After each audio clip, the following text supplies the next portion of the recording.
A week from now, the Panthers will be heading into their second day of training camp practices. And there's a few questions, though, I have to ask before we get into training camp next week. We'll talk about those right here on Locked On Panthers.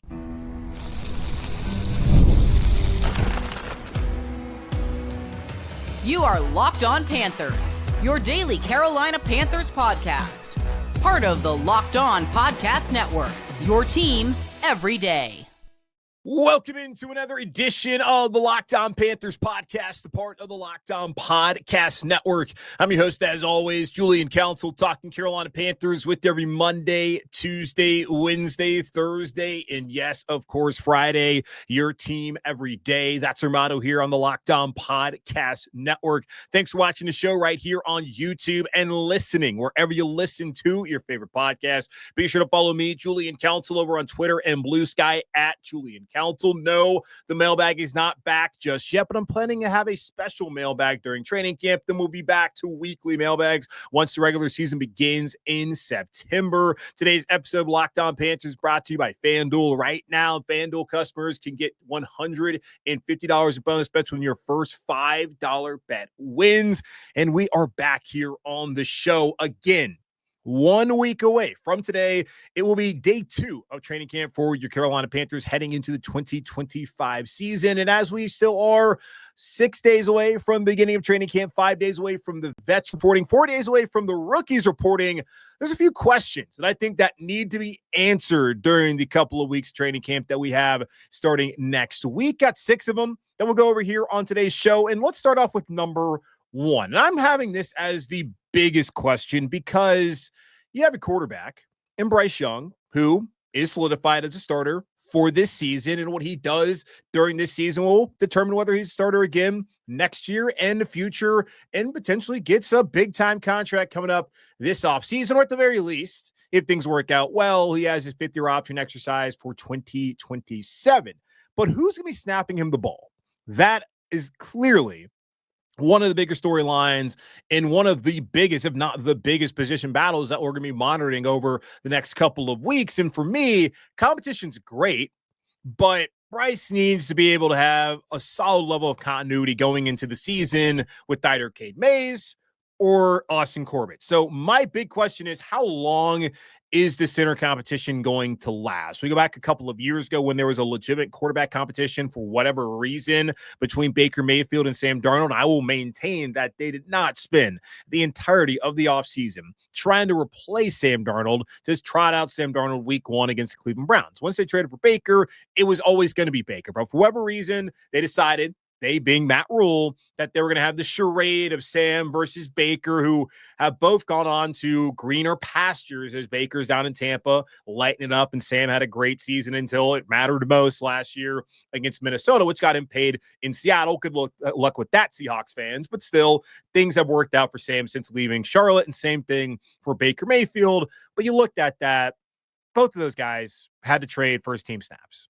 Both of those guys had to try to learn their teammates and really for Baker's standpoint, while also having to share snaps with another guy at quarterback. And that is not conducive to having success once the season began. And we saw with Baker, things did not go well. And once Sam got in there late in the season, the Bearder Darnold situation, okay, it was a little bit better, but still, the quarterback play was not where it needed to be during that season, which led to Matt Rule being fired and led to the Panthers not winning that game in Tampa Bay. And unfortunately for Steve Wilkes, not being maintained or retained rather as head coach on a permanent, put that really in quotes, basis here in Carolina. And I think a large part you saw because the quarterback play wasn't great because they had to have the quarterback competition, and that the guys could not be the all-out leader. And it lasted until the final week of the regular or the preseason when finally they decided, all right, Baker, you're our guy. So I'm wondering, how long are they going to do this with center? Are they going to wait until the regular season begins, or is it going to be kind of like a couple of years ago where they decide going to the final week of the preseason that Austin, you're our guy, Cade, you're our guy? I would think that would make the most sense. Give them both the joint practices with the Texans, with the Browns, respectively, the first 2 preseason games. And we'll see how Dave Canales wants to handle that this season after last year playing the starters only 1 series. And of course, that did not work out at all for the offense as Bryce really struggled, and did not work out at all for the defense as they were atrocious all season long. And that was in large part because of the injuries, but still, I'm curious to see how he changes his approach. And I will absolutely ask him that when I am down there at training camp next week and in the coming weeks leading into the preseason games. We have to look, too, at last year. Bryce played far more snaps with Cade Mays as his center than Austin Corbett. The only games that he played with Austin Corbett were weeks 1 and weeks 2. By the time Bryce Young was back in the lineup, Austin was gone. Brady Christensen was in there as a starting center before they brought in Cade Mays, who started the final 8 games of the season, which I think is significant, especially when you consider how well Bryce played in those final 8 games. Now, was that all because of Cade Mays as a center? No, but the continuity that he has, the relationship that he has with a quarterback center would be with Cade Mays more so than with Austin Corbett. Although it should be noted that he spent the entirety of all last offseason with Austin as his center. He was with them throughout training camp. So it's not like they never worked with each other before, but I just look at the final 8 games when Bryce really turned around. And according to PFF, he was a top 5, top 6 quarterback, depending on what stat you want to look at from them. And that was with Cade Mays under center. And Cade is also younger and can grow with Bryce and be here for a long time.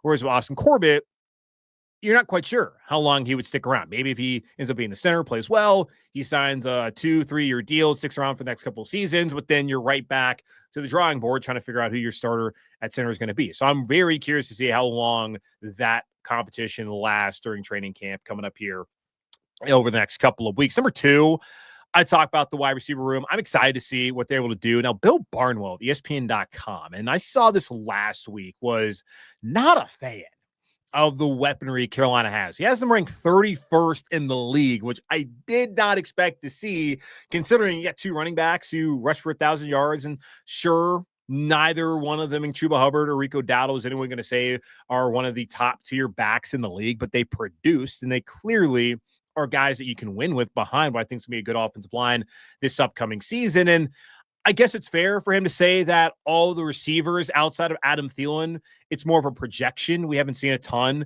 in their careers because they've only had 1 year for Jalen Coker and Xavier Legette. Of course, Terrell McMillan has not played. We have no idea what the Panthers are going to get out of Hunter Renfrow, and then Jimmy Horn Jr. coming in. So I can understand the skepticism there, and it's probably a healthy skepticism, but a lot more than I was expecting to see, especially as someone who sits here, covers the team on a daily basis, and looks at what they've had compared to what they have now and feel like they have at least the potential to have really upgraded. But to me, it looks like they have. And you look at it just like with the rotation. I'm just very curious to see how it's going to shake out.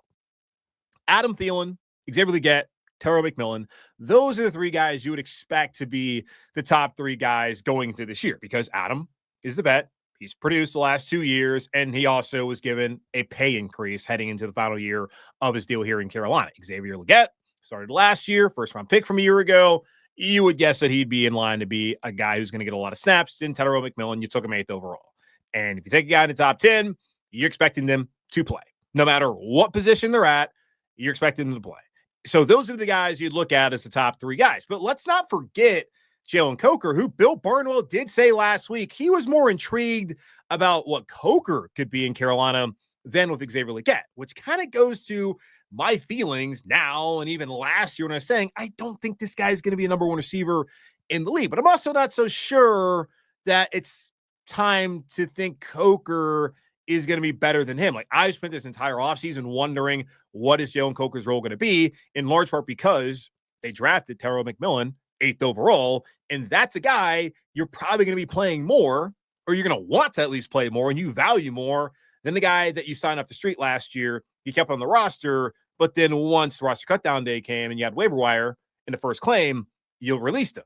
Now, he played well last year. Not trying to sit here and trash Jalen Coker at all. Think he's a good player. Cokeheads out there. You got to love him. Obviously, you do. I'm just very curious to see how that plays out. So it's not like it's out of the realm of possibility that Coker takes maybe Thielen's spot And you would think that's probably where you'd want things to head, to have the 3 younger guys to take over and not to have Adam Thielen in there as a major piece. But because he is getting an increase in pay and he has produced, I'm not sure that's how things are going to play out. And then you also have to account for Hunter Renfrow. And I'm sure someone's been yelling, Hunter Renfrow, what about Hunter Renfrow? He's on the team. Yes, I know. But what Hunter Renfrow are they getting? The guy who had to sit out last year because he was sick, and then the last 2 years in Las Vegas where he also was not feeling great. And he does say that he feels better and that he's his old self. But is he truly going to be his old self? We'll see, because sitting out a year of football, man, that's a lot to do for a guy who, yes, was a Pro Bowler last time he was fully healthy. That's just not something that you can right now bank on. And we'll see. I hope it works out for Hunter. I think it's great he's back in the Carolinas. Clemson fans who've always wanted a Clemson player on the Panthers. They haven't drafted one just yet, but you got your guy here. This is going to be, to me, like the most intriguing spot on the roster to see play out over the next couple of weeks. So how is wide receiver rotation going to shake out? That is one of the big questions that they must answer during training camp. Will, of course, be answered throughout the season. How about edge rusher? Big questions there as Jadeveon Clowney is no longer here and 2 young guys are going to be called upon. We'll talk about them and more here in just a moment on Locked On Panthers. Summer sports are in full swing, and whether you're all about baseball under the lights, golf on the greens, or high-stakes soccer action, FanDuel is the best way to make every game even more exciting. You're already following the action. Why not make it a little bit more thrilling? With FanDuel, you can get in on the game while your friends are getting sunburned at the beach. I've been using FanDuel to track my favorite matchups, and the app keeps it fresh with new daily promotions and fun ways to bet. It's easy to use, fast to pay out, and makes even regular season games feel like must-watch events. Whether I'm placing a same-game parlay or watching a bet ride into the 9th inning, FanDuel makes it feel like I'm part of the action. New to FanDuel, new customers can bet just $5 and get $150 in bonus bets if your first $5 bet wins. Open the FanDuel app today or visit FanDuel.com/lockedon to get started. We're talking about the 6 most important questions that must be answered for the Carolina Panthers during training camp over the next couple of weeks. Reporting on Monday are the rookies, Tuesday the vets, then day 1 next Wednesday, 6 days away from finally get to see the Panthers out there on the field. No pads, though. We're waiting for more days for that to happen, but still, football will be back. Not quite here, and it's always like the most tantalizing portion of the offseason where it's like, okay, it's here, but it's not here. We still have a long time until we get to September. By the way, we're just that much closer. Now, number 3, as far as the questions that I have that must be answered during training camp, how ready are the 2 rookie edge rushers going to be? Once the Panthers drafted Nick Scorton and Princely Monmielen, there were questions about what that meant for Jadeveon Clowney. And those questions were answered a couple weeks later when the Panthers decided to waive Clowney in an effort to allow for Scorton and Monmielen to both step in there and be key contributors from day 1. Now, also understand this. They paid Patrick Jones second this free agency to come over to be someone who's going to play significant snaps, I'd imagine, at that edge rusher spot. Last year, they brought in DJ Wonnum. Wasn't able to play until the final 8 games of the season. Showed you something there in those final 8. He's now back once again as probably the premier vet in that room, for whatever that's worth, here in Carolina. So those 2 guys are going to play a significant role. Have to understand that absolutely. Probably one or more, primarily as a true pass rusher, where Patrick Jones second will be more of someone who's going to set the edge, stop the run. The question, though, that everybody wants to know is how soon will Nick Scorton and Princely Monmielen be able to be impact players at the edge rusher spot, which over the last couple of years has been severely lacking. Yes, Clowney was a name last year. I think overall he was solid, but he wasn't a Pro Bowl level player, was not any sort of game wrecker like everyone expected him to be out of South Carolina, which he never really materialized into. It still has been a good player to be in the league for a decade. Can't undersell that at all. Like, he's been excellent. And no, you're an excellent football player if you play a decade in the National Football League. I just look at the expectations that were there, which were always going to be lofty. Did he reach those? No. Did he come to Carolina? Did he meet mostly my expectations? Absolutely. Did he meet your expectations? Probably not, because y'all's expectations a lot of times don't match reality even in the slightest. No offense. Love you, but, sometimes you guys get a little out of whack. And I did not expect him to do a ton, but he did maybe even do a little more than I thought he was going to do last year. But moving on, it made sense. And the future was never going to be Jadeveon Clowney. The future now, the present and the future will be Nick Scorton and Princely Umanmielen if they do, in fact, pan out. And Scorton, I do think, has an opportunity to be a guy who can be an absolute game wrecker for the Carolina Panthers down the road. Is it going to happen this year? That would be very nice. And I talked about this heading into the draft. It would have been really nice if they could put together a draft class like the Rams put together last year, where they went out there and they got Braden Fisk in the second round after trading with Carolina. They were able to get Jared first in the first round. They got Cam Kitchens. They were able to get 3 rookie impact players to come and play at each of those spots. And Carolina may have done that by getting Nick Scorton, because they certainly needed to go out there and to add a young edge rushing talent that has a higher ceiling than 2 of the vets they have in the room now in Patrick Jones and in DJ Wonnum. And they also need to get a safety, and they got Lathan Ransom. We'll see how that plays out. We'll talk more about him later on here on the show. So I like the picks. I love that they're giving them the opportunity, because why not just go ahead, rip the Band-Aid off, and get those guys out there and on the field learning and producing, instead of waiting until next year because you have a older guy who's not a part of your plans taking up those reps. But will they be ready day one to produce? It's one thing to play, but can they be impact players, especially Scorton, from the time toe meets leather down in Duval against Jacksonville? We will see about that. So number 3, how ready will the rookie edge rushers be? Number 4, who's starting at safety next to Tre'von Moehrig? Who's that going to be? Right now, again, doing a lot of these early because I'm going to be on vacation. When you guys are listening to this, I'm going to be in Grand Rapids, or at least on my way from Chicago to Grand Rapids. So maybe this question was already answered. If so, skip ahead.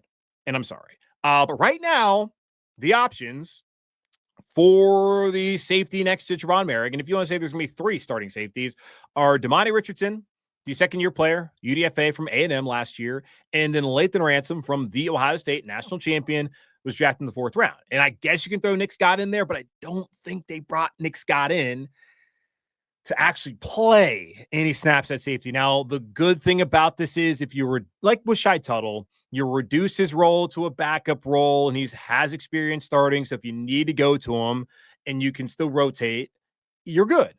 And I think with defensive line, there's a little bit more coverage there if some guys go down for Shai Tuttle to come in and to be able to impact the game than with Nick Scott, where if anyone goes down, then you're really, really thin at that spot. And they're only guys behind Richardson and Ransom and Scott are 3 undrafted free agents. And there's an opportunity for them to make the team right now, but I don't know if that's what you want to do. Now, I don't think that those will be the only options come late August, whether it's the 3 UDFAs, Damani, Lathan, and if you want to count Nick Scott. I do think that they will be adding someone. And let's recall the last 2 off seasons, the Panthers in that secondary added 2 guys coming to a Jaravero scheme late into August. Troy Hill signed on August 20th, heading into that final preseason game. Mike Jackson last year was acquired on August 22nd. So it is not out of the realm of possibility, based off of the last 2 years of a Jaravero being the DC here in Carolina, where they went out in late August and got someone right before the end of the preseason or right before a roster cut down. So I would prefer, at least if I was Carolina, I would think you would prefer to get somebody in sooner rather than later. But there are some vets out there who may not want to deal with the Charlotte Summer Heat, and that they would rather just work out on their own and just come in and play once the season's getting going there in late August. And one of them played in Atlanta last year, and Justin Simmons. Again, maybe this is already figured out. If it hasn't, that would be a guy who I would think that would say, I'm good. I don't need to do the whole training camp thing, but call me 2 weeks before the season and I'll be ready to go. So that's another one. Who's starting there at safety next to Moehrig? Whether it's 1 or 2 guys, that is something that must be answered over the next couple of weeks during training camp. Special teams, big questions there as well. We'll talk about those questions here in just a moment on Locked On Panthers. Let's not forget about special teams here in Carolina. I know yesterday I did my position group rankings and I excluded special teams. There's so much that goes into it with special teams. Like it's like you're going to rate who's better, the offense or the defense. Like that would be the same thing with special teams because you have your kickers, you got your punters, or you have your kicker and your punter. Maybe they keep two kickers. I don't think they're going to do that. But you have your kicker, you have your punter, you have your long snapper, the three specialists, and then, of course, you have your return men and all the guys that do the grunt work and kick coverage and all that kind of stuff. So hard to rank special teams. But there are still two questions that I believe must be answered during training camp and absolutely will be answered, hopefully, at least one of them, hopefully, during training camp for Carolina heading to that week 1 matchup against Jacksonville. Number 5 of 6 questions. Who's going to be the kicker? Like that must be answered. And maybe it won't be answered because you could get to week 1. You could have settled on a guy and he could go out there and stink it up. At this moment in time, it's Matthew Wright or it's Ryan Fitzgerald. Matthew Wright's been here in the past, had to fill in a couple years ago when Pinheiro was injured. He's bounced around the league. He's been an all right kicker, but not a guy who has caught on really anywhere full time. Ryan Fitzgerald was excellent last year at Florida State, did not miss a kick. He was their offense because that was one of the worst offenses in the FBS a year ago. Banged home multiple 50-plus yarders, and his big leg is probably a big reason why Carolina, and also the fact that he cost nothing, is probably a big reason why the Panthers moved on from Eddie Pinheiro as their kicker for this upcoming season. So I'm looking at this, and you cannot undersell the importance of a kicker. And we talked about this in the past, even like back when I was on FNZ. I was like, all right, I get it, guys. You like Joey Slye as a big leg, but like Graham Gano is a good kicker. And it did not work out with Graham Gano. And even before that, there's a whole Harrison Butker thing. And that was a team that had playoff aspirations, and you're not going to put your hopes into a guy who's unproven when you have a proven kicker. And Graham was injured back then. And it turned out where Carolina ended up not having Graham Gano or Harrison Butker in a couple years, and it cost them games. That being Joey Slye, who has bounced around the league and is still not the best of kickers when looking at them in the National Football League. They brought in Ryan Santoso. That was not really great. Zane Gonzalez held down the fort for a little bit. Then he had multiple injuries that cost him his time in Carolina. Eddie Pinheiro came in, had that rough day in Atlanta, but then bounced back and made a lot of game-winning kicks, was pretty consistent. And he accurately mentioned he's one of the most accurate kickers in the history of the NFL. But he also doesn't have a big leg. And that's an element that was missing from the Carolina Panthers last year. And hell, I'm somebody where you might as well, I don't want to get on that position right now. So I'm going to move on to another. I'm going to stick to this topic. We'll talk about that another time. But I just look at the kicker can cost you games, and Panther fans should know that, going back to the kick that Graham made against the Giants, to the kicks that we saw him even miss against Seattle back when Cam's body was falling apart in that season, from hell that we had to relive on Amazon, was going to the dumps. And then you also saw Joey Slye in New Orleans. You've seen it time and time again. So that just makes you wonder, do they want to put their hopes into a rookie in Ryan Fitzgerald? I've said if I had a preference, it would probably be to get the younger guy. I think team building wise, that makes the most sense, to get a young guy with a big leg who's not going to cost you a lot. Not like Matthew Wright costs you a lot anyways, but you would like to be able to catch on to a guy who can be your long-term kicker. We'll see once the games come on, because kickers are fickle beings, and mentally they can be wrecked. Anyone who's played golf knows how mentally taxing that sport is. I mean, imagine being a kicker, you miss, and you only get some of the opportunities, and then how people don't even think you are even really a football player, and what the fans say to you and all that. It's not comparable, but you know, if you played, you understand the mental anguish. Like kickers, very much like that, can get the yips. So who will be the kicker? We'll find out. Maybe they'll be answered. If it's not, maybe they'll answer it during the regular season. Number 6, and the last question, I think must be answered during training camp. And there's other questions that, of course, must and probably will be answered. Who is returning kicks? This is something that I think will determine roster spots. Speaking of that, we'll talk about tomorrow. I'll give you my 53-man roster projection heading into training camp next week. But Raheem Blackshear, Trevor Etienne, Jimmy Horn Jr., David Moore, potentially MJ Devonshire are the 5 guys you're looking at vying for an opportunity to return kicks this year. Maybe they give Xavier Legette an opportunity. Doubt it, just based off of how NFL teams protect their stars, and he's not a star just yet. He's a star off the field, certainly not a star on the field in any respects. Maybe one day, but right now, no. But Raheem wasn't great last year. If you look at the numbers, just wasn't. Trevor didn't return kicks last year at Georgia, but he did at Florida and was solid at that. Jimmy Horn Jr.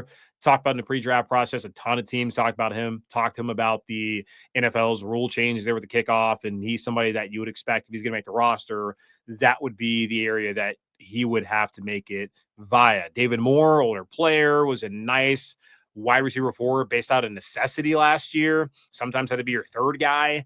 He can return kicks, but at his age, I don't know if you want him to be your main kick returner.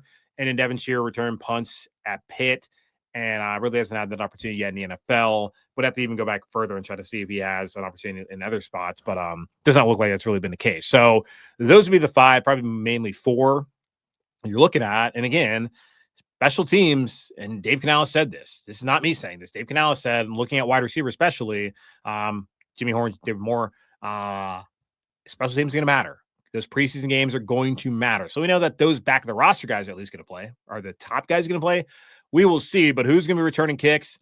Important element of the game, especially kickoff returns at this point in time with the NFL, changing the rules again this offseason to encourage more returns than they had last year. Punt return, as far as I'm concerned, just fair catch, don't drop the ball. Like, that's the way I look at it, more so than actually being able to return and get good field position. Yes, of course, that matters, but you got to hold on to the football and even give your offense a chance. Just don't muff it. Where with kickoffs, yeah, that has become even a bigger situation because of the recent rule change last year and even the tweak this offseason. So we'll see how that plays out as far as what needs to be answered during training camp starting next week. That's going to wrap up this edition of the Locked On Panthers podcast for our Locked On Podcast Network. Hosted by yours, Julian Council. Again, y'all subscribe or follow the show free over on YouTube or wherever you listen to your favorite podcast. Be sure to follow me, Julian Council, over on Twitter and Blue Sky. You can still hit me up, even though the mailbag is not going on right now. But in the meantime, be safe, be happy, be whole as always. Keep pounding. And tomorrow, on Friday, I'm going to give you my first 53-man roster projection as we get set for Panthers training camp starting next week.